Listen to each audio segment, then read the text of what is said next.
It was a sound no one in Yumuol ever wanted to hear. A bone-chilling howl echoed from the dark forest, carrying the despair of a prince who was no longer human. The villagers froze in fear, locking their doors and clutching their loved ones close.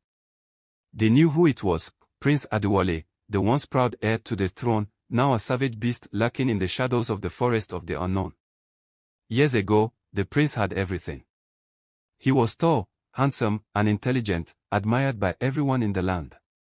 But when it was time for him to marry, disaster struck. The young maidens in the village began to avoid him, whispering that he smelled foul and looked unwell. At first, the rejections hurt his pride, but things quickly got worse.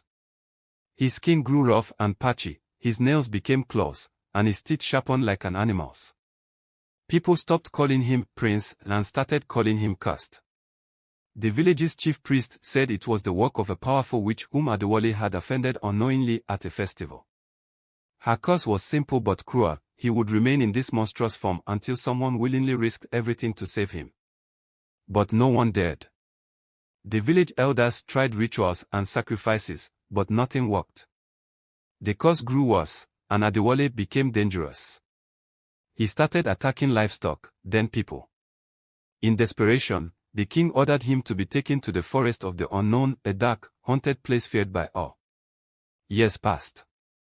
The king grew older and weaker, tormented by guilt over abandoning his only son. The queen wept daily, refusing to eat or sleep. Offers were made to maidens, riches, land, and honor if they would save the prince. But fear silenced every volunteer. Nobody wanted to dance around a wild beast for 7 days, as the ritual demanded. The village fell into despair. Without an heir, their future was uncertain. The spiritualists warned that without the prince, the kingdom would collapse. Still, no maiden stepped forward. Even the chiefs and elders, who were the king's closest friends, refused to release their daughters for the task. One fateful night, the king passed away in his sleep. The village mourned, but their grief was quickly overshadowed by panic. The queen's health deteriorated rapidly, and the once prosperous land became chaotic. Crops failed, and rivers dried up. The people demanded action. "We must bring the prince back," one elder declared at a council meeting. "How?" another replied. "He is no longer a man. He's a beast, and the forest of the unknown is his kingdom now." Desperation led to a bold decision. 7 of the village's strongest warriors were sent to capture the prince. They entered the forest armed with ropes, spears, and charms, determined to bring him home. Days passed, and none returned.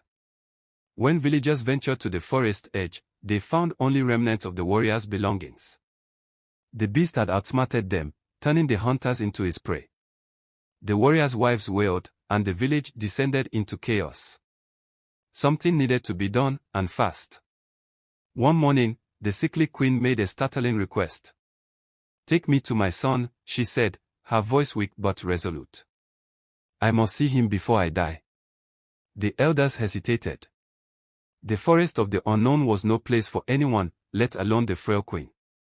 But her determination won. After much deliberation, they agreed to take her, but only to the forest edge. Carried on a stretcher, the queen was left alone at the forest entrance. She called out, her voice trembling, "Adewale, my son, it is I, your mother." At first, there was only silence. Then, the bushes rustled, and the beast emerged. His fur was matted with blood, his eyes wild and unrecognizing. The queen began to sing softly, a lullaby she had sung to him as a child. The beast paused, tilting his head as if trying to remember. Slowly, tears welled up in his eyes. He looked down at his blood-stained claws and began to weep. The elders, who had been watching from a distance, seized the moment. They rushed forward, binding the prince with enchanted ropes. He struggled but eventually gave in. Bound and subdued, he was carried back to the village.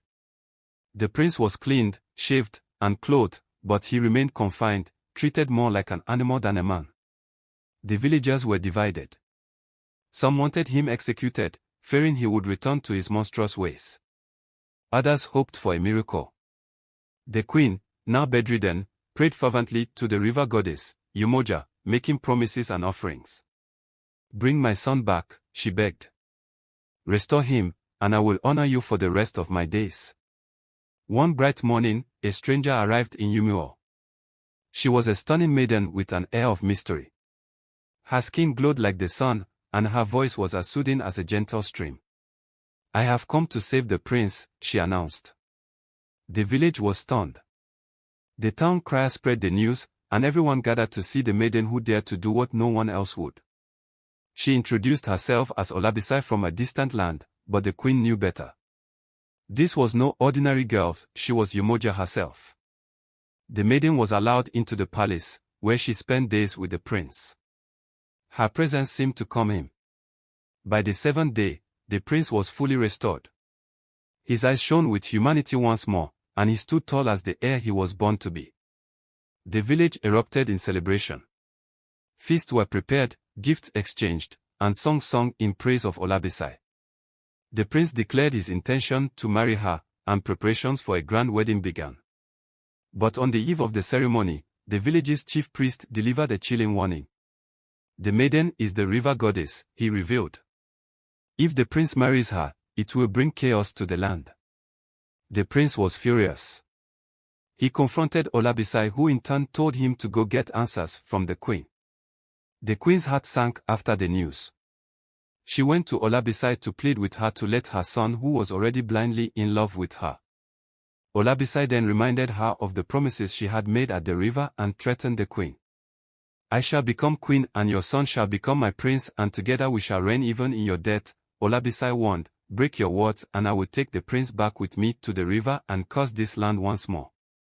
The queen feared, but with no other choice, consented to the union. The villagers on hearing this started to tread carefully around their new queen, fearful yet respectful of her mighty powers. Under Olabisai's reign, there was peace and unity contrary to the words of the chief priest. The land flourished, crops grew abundantly, rivers flowed freely, she healed the sick people with water, bore children who had powers, and trained them also to use their powers for good. She and the prince were happy together. Peace returned to Umuo. But the people never forgot the lesson they had learned: be careful what you wish for and always honor your promises.